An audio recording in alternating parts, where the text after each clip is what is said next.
રામ રામ ડાયરાને સ્વાગત છે મિની બ્લોગમાં. ભાઈ આપણે આજ ગાડીની સર્વિસ કરવા જવાનું હોય. પેલા ગાડી જોઈ લ્યો કેટલી આવેલી છે, 1100 ને કંઈક માથે હાલી ગઈ છે.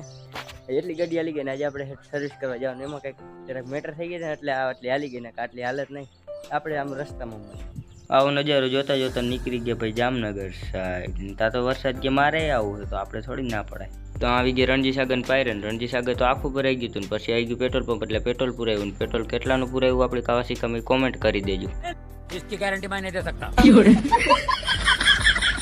આપણે આવી ગયા બાયપાસ આગળ. ત્યાંથી આગળ આવેલા હતા કોકની ગાડી હરગેલી હતી ને પછી આપણે આવી ગયા સીધા લુગડાવાળાની દુકાનમાં. લુગડા લઈ લીધા અને પછી આવી ગયા આપણે વિજય સાહેબને દવાખાને, કેમ કે ભાઈને બાટલો ચડાવો તો ગાડી આખી આખીને મેડિકેટ થઈ રહી. બાટલો ચડાવીને નીકળી ગયા મામાને ઘર સાઈડ, કારણ કે આપણી ગાડી ત્યાં મેકવાની હતી એની ગાડી લઈને આપણે ઘરે આવવાનું. પાર્ટ 2 જોવા માટે પેજને ફોલો કરી લેજો. મારે લઈ જાઓ.